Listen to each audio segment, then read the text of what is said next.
bitten into a warm, gooey brownie that just came out of the oven and wondered how something so delicious is made? I personally love to see the joyful expression on people's faces when they bite into a delicious creation of mine, whether it be brownies or pancakes. Here's a chance for you guys to learn exactly how to make these scrumptious brownies. I'm qualified to teach you about making brownies from scratch because I've been making them ever since I was a little girl. I've always thought store-bought brownie mix was never as good as my grandma's homemade brownies, so I decided to learn from her and make my own brownies from scratch. I'm here to show the class how to make brownies from scratch by gathering the correct ingredients and tools, mixing up the batter, and baking them together. Also, I'm going to inform you about the great effects baking can have on your mental health. First, to get the ball moving, there are many different ingredients that need to be gathered. We're going to gather the dry ingredients to begin with. The recipe calls for 1 1/4 cup of granulated sugar, 3/4 cup of unsweetened cocoa powder, half a cup of all-purpose flour, 1/8 teaspoon of baking soda, 1 tablespoon of cornstarch, and 1/4 teaspoon of salt. The recipe also calls for chocolate chips, but I don't like them in my brownies, so I'm going to leave them out. Once we have all the dry ingredients, we're going to measure them out so that way they're prepared for when we start mixing the batter. Next is our wet ingredients.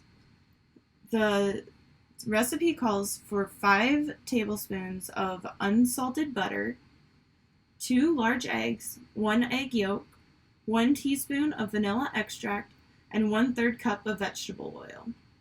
I'm also going to add in half a cup of 2% milk to make the brownies a little less chocolate.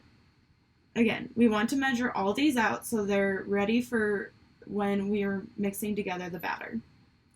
Now that we have everything measured out for our batter, let's get to mixing. According to Tessa Arias, who published this recipe, we want to preheat our oven to 325 degrees Fahrenheit while using an 8x8 pan. Now that our oven is preheating, we need to make sure we have all of the necessary tools to commence mixing our batter. Having the correct baking tools allows us to appropriately mix together our ingredients. You'll need an 8x8 pan, measuring cups and spoons, and baking spray so the brownies won't stick to the pan. If you're missing one or more of these items, you can easily purchase them at your local grocery store.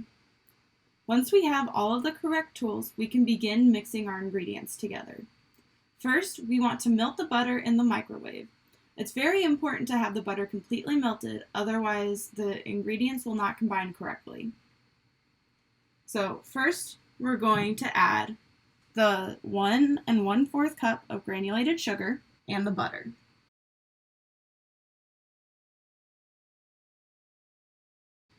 And we are going to whisk this together. Next, we're going to whisk in the eggs, egg yolk, and vanilla extract.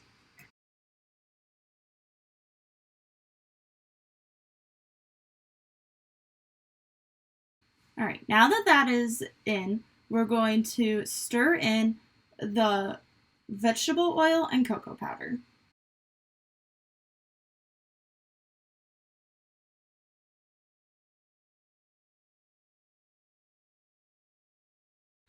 Now that we have all of that mixed in, we're going to add in our half cup of milk.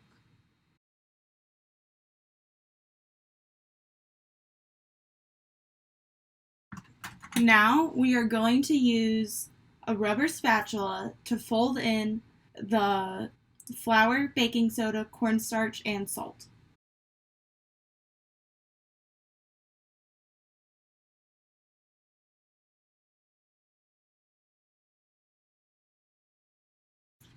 Alright, after we're sure that there's no lumps in the batter, we're ready to put the brownies in the pan. Once again, I'm getting all of these instructions from Tessa Aria, the creator of this recipe. Next, since our oven is already preheated, all we need to do is line the 8x8 pan with non-stick baking spray.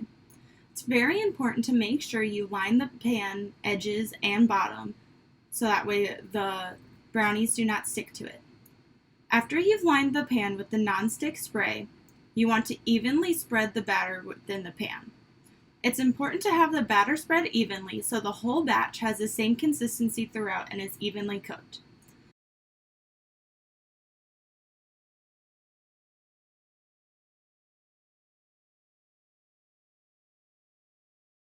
After spreading the batter into the pan, you can place them in the oven, which is already preheated to 325 degrees, for about 30 minutes or until the brownies are set and cake-like. While that's baking, I want to talk to you guys about the benefits of baking for your mental health. We've all heard of the benefits of meditation and mindfulness. It can increase happiness and reduce stress, just to name a couple. Baking can also reap some of these same rewards. Baking actually requires a lot of full attention.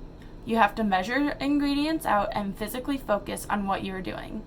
If you're focusing on the smell and taste, being present in what you're creating, that act of mindfulness in that present moment can also have a result in stress reduction. This is all explained by the Associate Professor of Psychological and Brain Sciences at Boston University, Donna Pincus. Baking also stimulates the senses.